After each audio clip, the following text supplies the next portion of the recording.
لما ان شاء الله كلكم توصلوا امريكا وتجدكم تشتروا سياره ما ينضحك عليكم. اي شيء بصير بالسياره تجيبها عنا وبنصلح لك اياها قطع، كل شيء فري.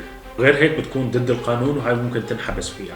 هذه هي الطرق الثلاثه اللي تقدر تشتري فيها سيارات في امريكا. هلا في يعني انا ما ححكي لك اشخاص معينين، بس في اشخاص بيطلعوا سيلز مانجريه طلعوا $500,000 في السنه.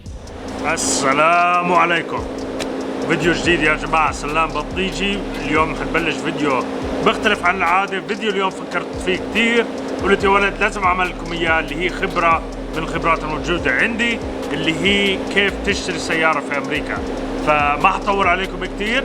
اول شيء حروح على الجيم، بعدين حنروح على بيت وليد واحكي معكم في الموضوع، اشرح لكم بالضبط كيف بامريكا بتتم عمليه شراء السيارات.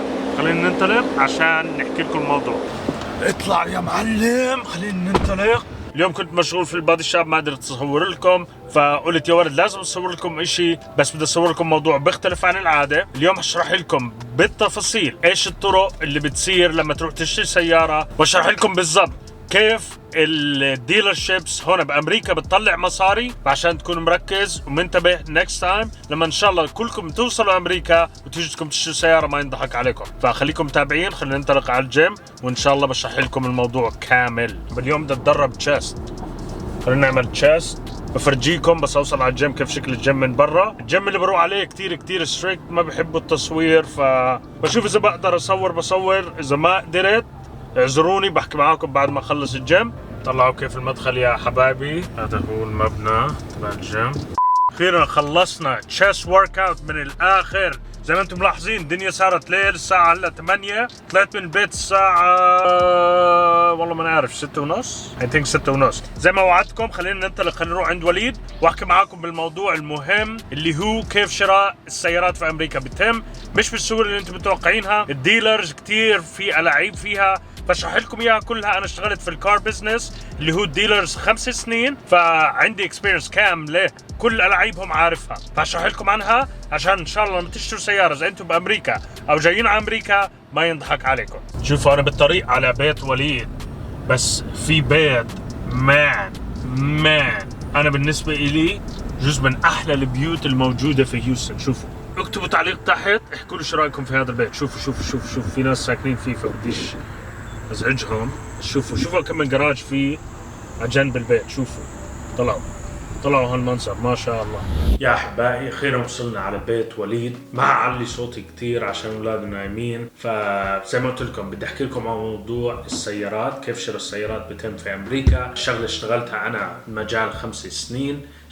كنت بياع سيارات، اشتغلت مانجر، واشتغلت فاينانس، فاشتغلت كل بوزيشن بالديلرشيب. اليوم حاحكي لكم كيف ممكن تروح تشتروا سياره بدون ما ينضحك عليكم. حاحكي لكم كل الطرق، هي مش ضحك بس انه يربحوا عليكم مصاري كثير. بالاخر بزنس لازم تطلع مصاري من مكان، اذا ما بتطلع مصاري ما بتنجح. انا نفسي لما جيت على امريكا كنت صغير، يعني انا كنت بتمنى انه الاقي واحد اكبر مني بفهم بالشغله، اتليس يعلمني الصح والغلط لما اجي بدي اشتري سياره. شو الطريقة اللي ممكن اخذ فيها احسن سعر للسيارة؟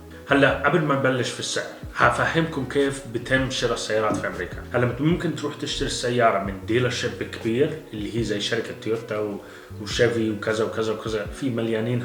هدول سياراتهم دائما بيكونوا انظف من ما تروح تشتريها من المزاد او تشتريها من فلان وعلان. فانا دائما بنصح اذا معك مصاري تشتري من الديلر، روح اشتري سيارة من الديلر. ببيعوا سيارات مستعملة زي ما موجود في المزاد، بس سياراتهم بتكون انظف عشان تكون من زباين فعلا سيارتهم الشخصية واستعمال شخصي، فبتكون انظف من سيارة مضروبة وصلح واعمل وسوي. دائما بنصح اذا معك المصاري، وبالديلرز بتلاقي سيارات يعني ب10,000 12,000 15,000 زي المزاد، بس في ناس خلص بفكروا المزاد انه اربح. هالكلام مش مزبوط. طيب ليش دائما في سيارات بيكون مثلا عليها سيرتيفايد ونوت سيرتيفايد؟ شو الفرق بين السيارتين سواء بالسعر وبالجودة؟ هلا لما تروح على ديلر شيب، لما بتطلع على السيارات المستعملة في الديلر شيب في شغلتين، يا بتشتريها يوزد عادي مستعملة، وفي سيرتيفايد هاد بعطوك عليها وارنتي لسنتين بالعاده. most manufacturers unlimited miles. اي شيء بصير بالسياره تجيبها عنا وبنصلح لك اياها قطع، كل شيء فري. فسيرتيفايد شغله كتير منيحه. بس مواضيع هاي كتير، في كتير مواضيع في مواضيع السيارات. اليوم بدي انا اركز على النقاط الكبيرة. فلما تروح تشتري سيارة من الديلر في 3 طرق ممكن تدفع فيها. معظم الديلرات الكبيرة يا بتدفع كاش، اللي هي كاش يعني معروفة. لما تدفع كاش طبعا لما تدفع للديلرشيب وراءك كل شيء، التايتل كل شيء بيعملوا لك اياه هم. فما خلص بتدفع المبلغ، بتاخذ السيارة بتروح وهم بسجلوها تحت اسمك والشغلات هاي. نفس الشيء بالفاينانس ونفس الشيء بالليس. طبعا موضوع الكاش حلو. طب إذا السيارة بدي أشتريها مثلا ب50,000، اوكي، كيف بدي أدفعهم كاش؟ هون ممنوع تدفع أكثر من 10,000. كاشير تشيك. انا لما كنت اشتغل في الديلر ولما كنت فاينانس مانجر وجيت تدفع لي دولار فوق ال 9999 على طول بعبي فورم عنك بدون ما احكي لك. ببعته هذا النظام عندنا، بعبي فورم وعلى طول ببعته للاي ار اس انه وليد عباد اجى دفع 40,000 كاش لازم. غير هيك بتكون ضد القانون وهي ممكن تنحبس فيها. دير بالكم في هالشغلات هاي. في كتير ناس بفكروا هون زي البلاد كل شيء متبع. يعني الدولار اذا بتطلع الدولار من جيبتك بدهم يعرفوا من وين اجى. اذا حطيت دولار كاش في الاكاونت عندك بدهم يعرفوا من وين. بس هاي مواضيع تاني ما لها علاقه بس بشراء السيارات. اليوم انا بدي اركز على موضوع شراء السياره. الكاش زي ما قلت لك شغله سهله، بتيجي بتدفع الكاش، هاي حق السياره بسجلوها وخلص خلصت. الشغله الثانيه اللي هي فاينانس اللي هي تاخذ قرض على السياره. أنا كنت أطلع قروض للناس في الديلر، علاقاتي كانت مع بنوك مختلفة. النظام تبع الفاينانس لازم يكون عندك كريدت. الكريدت كيف بصير؟ لازم يكون عندك هيستوري. فأهم شيء لما تيجي على البلد على أمريكا إذا أنت بدك تاخد قروض قوي الكريدت تبعك. بعملكم فيديو كامل عن الكريدت كيف تبنيه وكيف تكبره وتوصل لمرحلة إنه بتقدر تاخد قروض كبيرة. إذا حابين تعرفوه اتركوا تعليق تحت وإن شاء الله بعمل لكم إياه بحلقة تانية. بس اليوم زي ما حكيت لكم بدي أركز على السيارة. هلا لما تيجي تاخد قرض من الديلرشيب مش هو البنك، الديلرشيب بتواصل مع البنوك. فالديلرشيب لما يجي يحكي لك وليد هاي جبت لك ابروفل على السيارة هاي وبعطيك مثلا الانترست ريت 5%. هلا ال 5% هو مش 5% فعلا. بنك مثلا بنك في امريكا مش معطيه 5%، معطيه 3%. بس هو بيعمل لك شيء اسمه مارك اب 2% عشان يطلع الديلرشيب بروفيت. هاي في لها حل. انا شو كنت لما واحد شو يعمل فيها، يجي محضر حاله يجيب لي ابروفل من البنك تبعه بايده. لما تكون جايب لي وحده من البنك تبعك بايدك صعب انه اجي احكي لك انت لا 5% اذا انت معك مثلا 4%. لازم اعطيك شيء ماتش او لون. فهاي انه تجيب ابروفل قبل ما تيجي تشتري سياره للفاينانس هاي بتساعدك كتير انه ما يرفعوا عليك الانترست. الفاينانس بترجع على الكريدت تبعك حسب شو انت عندك على الكريدت وقديش مكبره. اذا عندك يعني جود كريدت بحطوك مثلا داون بيمنت 10%. اذا عندك باد كريدت بدهم 50 60 70% من حق السيارة. السعر بيختلف مثلا؟ السعر ما بيختلف. السعر هو السعر اشي مزبوط. هلا السعر حق السيارة اشي. هلا السعر بتتفق عليه قبل ما تشتري السيارة. هون بأمريكا معظم الديلرشيبس already أسعارهم مش كتير، يعني ما بتكون ألوف وألوف، بتكون 2000-3000 دولار. وقت عند الدي يعني الديلرشيب فاتح عشان يطلع مصاري، مش فاتح عشان يسكر يعطيك السيارات ببلاش. فالسعر اشي، بعدين الطرق اللي بتدفع فيها اشي تاني. زي ما قلت لك في الكاش، في الفاينانس، وفي الليس اللي هو الأجار. هلا إذا أنت بدك تملك السيارة وتخلي السيارة عندك لوقت طويل اعمل فاينانس. عشان بالفاينانس بتقدر تدفع اللون اللي عليك بأي وقت وما بتدفع اكسترا انترست. يعني مثلا انت اخذت لون ل5 سنين، اول سنة صار معك صار معك مصاري قد اللون كامل بدك تسده، بس دفعت انترست لأول سنة. مش انه عشان سينت ل5 years هتدفع انترست لل5 years، بس هتدفع لأول سنة. فإذا بدك تملك السيارة فاينانس أحسن طريقة إذا مع كاش الكاش. ثالث شيء إذا ما بدك تملك السيارة بدك تسوقها 2-3 بس وتستمتع فيها وما بدك تدفع فائدة اللي هي الليس اللي هي استئجار السيارة. هلا الليس لازم يكون الكريدت تبعك قوي كتير كتير كتير عشان يجيبوا لك ابروفل. إذا الكريدت تبعك مش قوي ما بنقدر نجيب لك ابروفل. البنك كتير بيهتم في هاي الشغلة إنه يكون عندك هيستوري. غير هيك بحكي لك سوري ما بنقدر نعطيك ليس. يعني كنت اول ما اجيت انا هون كانوا يحكوا لي لا الليس مضيعه مصاريف اكثر. هو كثير ناس مش فاهمين.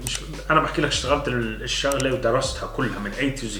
في كثير ناس عرب كانوا يجي عندي لسه جايين فريش على البلد او صار لهم 2-3-4 بفهمهم الاوبشن زي ما انا هلا بشرح لكم اياها. انا بعطيكم اياها خلاصه من الاخر عشان تكون سهله لكم، يعني انتم تستفيدوا لما تيجوا على امريكا، اهلكم يستفيدوا وتعرفوا شو الفرق بين الفاينانس والليز والكاش. الليز في ناس بفضلوا ليش؟ بدهم يشتروا مثلا رينج روفر الجديد بس ما بدهم يروحوا يدفعوا 150,000. هم عارفين مثلا بيقدروا يدفعوا 1500 زي استئجار زي شقة. هلا مثلا بدك تروح تتأجر شقة فاخمة $2000 بالشهر، حقها لو بدك تشتريها حقها مثلا $1,000,000، بس انت حابب تسكن في هاي الشقة. نفس الشيء بالسيارة. بس انا زي ما بحكي لكم يعني انت حسب شو اللي بدك اياه. انا بفضل طبعا كاش عشان ما تدفع anything extra، يعني بحاول قد ما بقدر. السيارات اللي عندي كاش كاش كاش كاش. ما بتقدر، انا بالنسبة لي بدي املك السيارات، ما بدي استخدمهم سنة ولا سنتين، فبروح فاينانس. هلا انا كل السيارات اللي عندي luxury، فكل سيارة لازم احط at least 25 ل 25% at least. في سيارات حطيت 50%، في سيارات 80%، حسب السيارة وامتى شريتها وشو كان متوفر معي في وقتها. والسيارات اللي عندي كلهم بزنس، ما بشتريهم بيرسونال، فهاي شغلة تانية. طب الليس صحيح، الليس كل سنتين تقدر تبدل السيارة، يعني تروح تعطيها الليس بتقدر تعمله 2 3 سنين أو 4 سنين. كل ما يخلص الليس تبعك تسلمهم المفتاح. إذا السيارة ما ماشي فوق المايلز اللي انتوا اتفقتوا عليهم ومش مضروبة، خلص بحكوا لك شكرا ثانك يو، ما خلص خلص. وإذا بدي أخذ سيارة تانية بتروح بتجدد، تاخذ سيارة تانية وتبلش ليس أول جديد. مظبوط. هذه هي الطرق الثلاثة اللي تقدر تشتري فيها سيارات في أمريكا. خلاصة سريعة، إذا عندكم أسئلة اتركوا تعليق تحت وإن شاء الله بشرح لكم إياها. إذا هذا الفيديو وصل 10,000 لايكس، وانتم مصرين معاي في اللايكس شوي، وصلونا 10,000 لايكس وإن شاء الله بعملكم بارت 2 برد على كل الأسئلة الموجودة تحت في التعليق. فما تنسونا واكتبوا تعليقات تحت، بقرأ كل تعليقاتكم إن شاء الله، حاول أجاوب عليهم قد ما بقدر. هسا اللي بيشتغلوا بالديلر سواء السيلز مان والفاينانس والمانجر معروف الشغلة هاي فيها مصاري. مزبوط. ومش سهل الواحد يدخلها. مزبوط. السؤال الذي يطرح نفسه، قديش الواحد بيعمل لنحكي سيلز مثلا؟ انت بشكلك ما تفرجتش على الانترفيو فيديو اللي عملته. لا انا حكيت لمحت فيه قديش ممكن تطلع، بس هحكي لك اياها كمان مره. هلا في 3 شغلات في الديلرشيب اللي هم اساسيين، اللي هو السيلز مان، المانجر اللي هو سيلز مانجر، والمدير الاعمال. هلا لما تكون سيلز مان، اذا انت شاطر ويعني توب ممكن تطلع 150,000 في السنه as a salesman selling cars. وهذا اي براند، تروح تويوتا، شيفي، اودي، رينج روفر، تختلف 1000 2000 3، بس حوالين 150,000 الافرج. المانجر السيلز مانجر بتطلع حوالي 200,000 في السنه. مدير المالي بتطلع من 250 ل 350، هو اكثر واحد بيطلع المدير المالي. هاي الشغله اشتغلت، انا اشتغلت سيلز مان، اشتغلت مانجر سيلز مانجر، واشتغلت فاينانس مانجر. طب سلام، طبعا الارقام اللي انت حكيتها يعني بصراحه بتصدم شوي. ولسه انا بحكي لك ارقام عشان الناس انتوا يعني من بالبلاد. هلا في يعني انا ما ححكي لك اشخاص معينين، بس في اشخاص بيطلعوا سيلز مانجريه بيطلعوا $500,000 في السنه.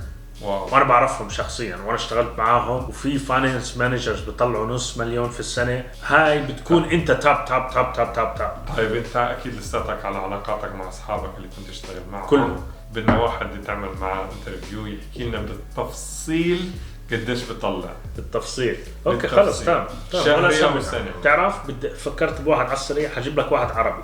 في واحد إلي صاحب عربي، حعملكم فيديو معاه. اذا حابين تشوفوه اعملوا تعليق تحت، احكوا لي سلام خلينا نقابل واحد من هلا موجود في البزنس، عربي عراقي، صاحب إلي برنيلو. هو اكيد يعني حيكون بده ما مش هامه بيطلع على الفيديو. طب رن عليها. بدك ارن لك ليه؟ مش مصدق؟ لا مش مصدق يعني، بس بدنا عشان شوفوا عشانكم. شوف وليد بيسألني اسئله. ابصر ان شاء الله بنكون نايم الساعه 9:30. واتساب برادر، كيفك حبيبي؟ الحمد لله. شو شكلك تعبان نايم؟ اسمع عباس، عم بصور فيديو بحكي لهم على كيف مجال السيارات والديلرشيب والشغلات هاي. عم بحكي لهم انه في واحد بمخي فكرت فيه ممكن اصوره اعمل معاه انترفيو. يو بي داون؟ تحكي لهم على الكار بزنس كيف؟ صوتك انه نايم. خلص اوكي دن. امتى انت قول لي انت وخلص بقى، خلص انت 100% خلص قدام الكاميرا ها. انا اتصلت عليك باي ذا واي عم بصور. اوكي خلص تمام. ثانك يو عباس، ثانك يو حبيبي. يلا وعراقي يا جماعة عباس، فهيو رنيت عليه عشان حضرتك مش مصدق.